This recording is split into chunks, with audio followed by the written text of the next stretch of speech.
Hey, Shelley. So, as you can tell by my voice, I'm not 100% better, but there seems to be no ETA on when I'm going to get my voice back, and I haven't had it for almost a week now. So, I'm just going to make the video for you anyway. So after you guys create a ProctorU account, your login should look fairly close to mine. Maybe a few small differences just because of different levels of administrative privileges and rights in ProctorU, but it should still function more or less the same. So once you log in, you're going to choose Add New and then Exam. And what I wanted to walk you through were all of the options related to this. So one of the things to remember is that only the starred fields are required, of course, but anytime you have a question about what a field is, if you'll just hover over this I, then it's usually very helpful information. So for example, for exam title, I always tell folks, be sure you include the course prefix and number, and then the exam title, and make sure that the exam title matches what's in D2L. For department, this depends on whether or not you're only doing one exam in the course or whether you're doing multiples. If you're only doing one exam, then you'll choose institution pay. If you're doing multiple exams, then remember that we in the CTL, the DE budget will only cover, at the moment, one exam per course section per semester. So if you have, say, a midterm and a final, then for the midterm I would choose student pay, for the final I would choose institution pay, or vice versa. It doesn't really matter. I never do incident users. The term should set itself. The duration is how long you want students to be able to have for an exam. So if it's a 60-minute exam, put 60 minutes. If it's a 2-hour exam, put 120 minutes.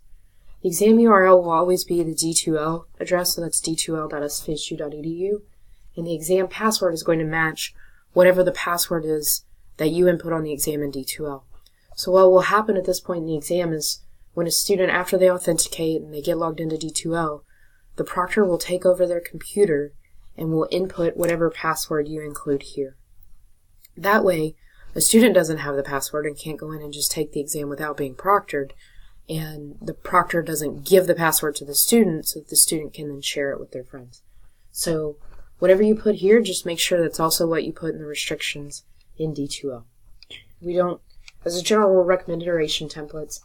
These would be all the resources that you want to allow for students. If it's nothing, just put nothing. But if you allow any of these items, then go ahead and tell students that. Bathroom breaks is one of the most common questions we get, totally up to you. Permitted browsers, if it doesn't matter, don't check anything. And then for other resources, could be something very specific to your field. For my field, there's nothing. So I don't know what that might be, but maybe for you guys, it's some special piece of equipment. I don't know. The expected number of test takers, ProctorU just uses this to make sure that they have enough proctors on hand for the period of time that you're going to be allowing students to take the test. I always tell people just to ballpark it. If you know all your students are going to take it, put the number of students in your class. If you don't know and you're going to provide the option for them to come to campus, just give a general ballpark, nothing major. Additional exam notes. So these would be things like if you have a student who has an accommodation and gets time and a half, I would enter that information here. I never enter a notification for schedule emails. So what this would do though, is if you wanted to be notified every time a student scheduled to take the exam, you would put your email address here. What it does for me is just creates a whole lot of email.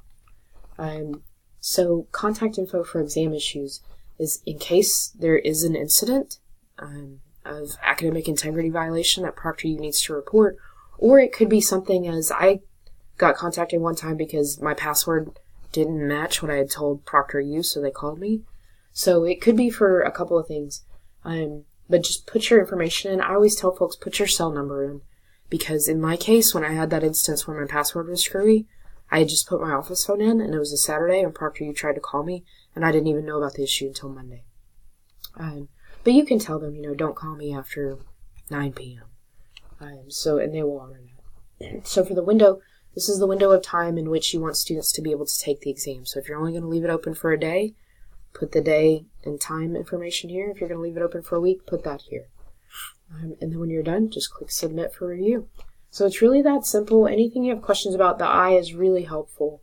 And then, of course, I'm in the CTL able to walk you through any questions. Andra is also a ProctorU administrator and can help you with questions as well, and she's available at 1919.